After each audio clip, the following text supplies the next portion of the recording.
تشکیل کرده شده جوانان وطندوست و قوی اراده ولایت با دست و دل پاک و حس بلند مسئولیت شناسی جهت ادای قرض فرزندی خویش در نزد مادر وطن به کمیسریات های حربی حاضر شدند. در دایره برگزاری چهاربینی های ترغیباتی و فرهنگی این جوانان برای ادای خدمت حربی گسیل کرده شدند. گزارش خبرنگاران ما. روزی دعوتشونده در مرکز ماموری ولایت مختار کوهستان بدخشان شهر خوروغ با آهنگ پرنشاط شادی و سرور آغاز گردید. مراسم باشکوهی گسیل جوان پسران ولایت مختار کوهستان بدخشان به صف قوای مسلح جمهوری تاجیکستان در فضای ادانه و با صدا دادن سرود ملی جمهوری تاجیکستان 1 اکتبر سال جاری در ورزشگاه مرکزی شهر خوروغ برگزار شد. جمعآمد باشکوهی تنتنوی خرد و بزرگ ولایت و والدین دعوتشوندگان با شعار و آوازهای انعکاس کننده مقدسات ملی و گرامی داشتن ارزش‌های والای انسانی اشتراک نمودند. خدمت در صف ارتش ملی در برابر قرض مقدس شهروندی برای جوانان مایه افتخار و شرف بزرگ بوده. قواهای مسلح برای هر یک جوانمرد مکتب جسارت و متانت، دوستی و رفاقت و خودآگاهی و میهن پرستی دانسته می شود. از این لحاظ هر یک جوانمرد با ننگ و ناموس باید این قرض مقدس خود را در نزد وطن مادر فراموش نکرده در حفظ مرز و بوم تاجیکستان صاحب استقلال آماده باشد. ذکر شد که مراتبه هفتم می شود که معرکه سفربرکنی جوان پسران به صف ارتش ملی سری وقت و با صفت بلند اجرا می گردد. از این پیشوای ملت محترم امام علی رحمان با این اقدام ساکنان سربلند ولایت بهای بلند دادند که با این عمل نیک خود مسکونان دیگر منطقه‌های کشور را به حیرت گذاشتند. در مراسم گسیل جوانان ولایت مختار کوهستان بدخشان به صف قوای مسلح مملکت رئیس ولایت مختار کوهستان بدخشان یادگار فیضوف میناداری به پایان مقامات اجرایی حکومت دولتی ولایت مختار کوهستان بدخشان را برای کل باشندگان ولایت جهت در سطح بلند استقبال گرفتن رهبریت عالی کشور بیان کرد. رهبریت ولایت از نام خود و والدین دعوتشوندگان اظهار سپاس و میناداری را به اساسگذار صلح و وحدت ملی پیشوای ملت پرزیدنت جمهوری تاجیکستان محترم امام علی رحمان برای دستگیری و قدردانی جوانان و والدین آنها بیان نمود. من شریبک و خوشبخت ساکن ناحیه درواز برای خدمت به خلق وطن از روسیه و اینجا آمدم. من بصیر منصور ساکن ناحیه درواز، ما با همه جوانمردها تصمیم گرفتیم که آمده در نزد وطن خرج خود را ادا نماییم. خدمت به وطن این هم قرض و هم فرض می باشد. ما از همه جوانان تاجیکستان خواهش می نماییم که با مثل همین جوانمردها آمده به خلق وطن خود خدمت نمایند. اگر این روز ما خلق وطن خودمان را حفظ نکنیم هیچ بیگانه وطن ما را حفظ نمی نماید.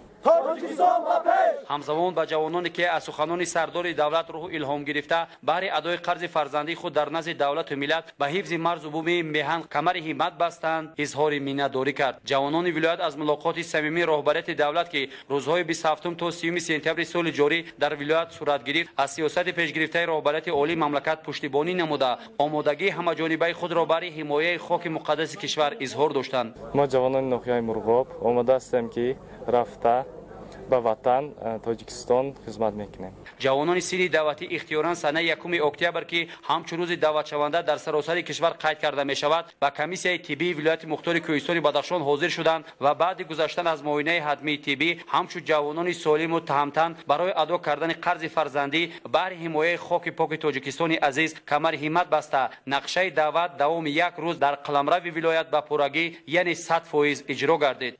تاجیکستان وطن عزیزمان، ما باید هر یک فرد با خواهش خودمان خدمت مادر وطن را ادا نماییم. با افتخار بلند ما فرزندان وطن پرور و با غیرت و باور و ناموس خود را برای اجرا نمودن قرض فرزندی در نزد خلق وطن محبوب و خدمت حربی سفربر می نمایم. مولوی و اقتصاد جمهوری تاجیکستان خط نموده امروز به خدمت مادر وطن می رود. محض ملاقات پیشوای ملت با افسران و سربازان و آشنایی پیدا کردن از شرایط خدمت حربی در ردیف دیگر ساحه‌های خواجگی خلق، شرایط بود و باش افسران و عسکران و تامینات پایگاه مادی و تکنیکی آنها به مراتب بهتر و خوبتر گردیده در این سمت یگان مشکلات امروزها موجود نمی باشد. امروز برای من همچون پدر خوشبخت روزی فراموش نشونده است که پسر خود را به صف قوای مسلح میفرستم.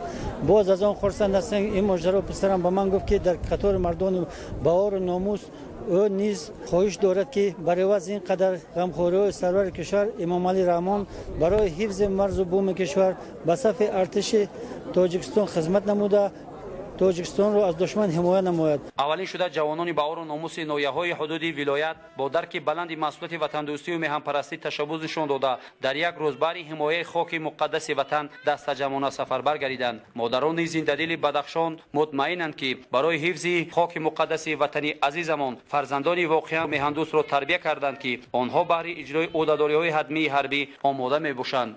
وطن مادر است. پس هر یک انسان باید بر خدمت وطن و مادر همیشه تیار باشد. امروز جوانان نوعی راشقله خود اختیاری بر ناموس خود برای خدمت خلق وطن تیار هستند. فرزندانمان چون اختیاری باید خدمت وطن کنند. این یک درس ادب برای کل جوانان تاجیکستان است که باید خود اختیاری بر خدمت وطن باید همیشه آماده باشد. خدمت جوانمردانه فرزندان ما است که امروز مادران و خواهران و مردم شریف تاجیکستان عزیزمان زیر پرچم صلح و دوستی زندگی آسوده حالانه را پیش میبرند. پدر و مادران افتخارمند از آن میباشند که جگربندان آنها در قطار فرزندان شجاع دیگر شهر و ناحیه‌های کشور خاک مقدس کشور را از خطرهای احتمالی و تهدیدهای گروه‌های منفعت‌جو همه‌جانبه محافظت می‌نمایند. زیرا تامین امنیت کشور زمینه اساسی حیات آسایشته مردم و رشد باثبات کشور به حساب می‌رود. پیش خود مقصد گذاشتم که سر اول خدمت وطن مادر را به سری بلند ادا کنم. ما جوانان دوران استقلال مملکت از تاکیدهای پیشوای معظم ملت محترم امامی رحمان که ضمن سفر کاریش به ولایت مختار کوهستان بدخشان بیان داشتند، همچون فردی وطن دوست روح الهام گرفته دلیرانه میخواهم که اجرای قرض فرزندی خود در حفظ مرز و بوم کشور در دوردستترین گوشه تاجیکستان خدمت صافدلانه نمایم. با جوانان که کورس‌های کوتاه مدت رانندگی را در تشکیلات جمعیتی مددگار مدافع ولایت همچون رانندگان کسبی ختم نمودند، در وضعیت تنتنوی صاحب شهادتنامه رانندگی رایگان گردیدند. جمع‌آمد تنتنوی گسیل جوانان ولایت مختار کوهستان بدخشان با رسم سنت نیاگان با دف و دایره و رقص و بازی زنان و بانوان و جوانان صورت گرفت که به چاره‌بینی با شکوه روز دعوت شونده شهامت خاصه ضم نمود. خوشبخت هستم که امروز در قطار دیگر جوانان بوننگ اور ولایت مختار کوهستان بدخشان برای من نیز میسر گردید که به صف قوه‌های مسلح کشور شامل شوم و به حفظ مرز و بوم کشور روم. برای خوش و خاطرمان گذراندن معرکه مهم سیاسی برنامه رنگین اهل صنعت و فرهنگ بوم جهان با سرود و ترانه‌های وطن دوستانه پیشکش گردید که به دعوت تیرماهی جوان پسران سربلند و با ناموس ولایت مختار کوهستان بدخشان به صف ارتش ملی تراوت خاصه عطا کرد. خدمت به وطن، تحکیم استقلالیت و اقتدار مدافعی اون وظیفه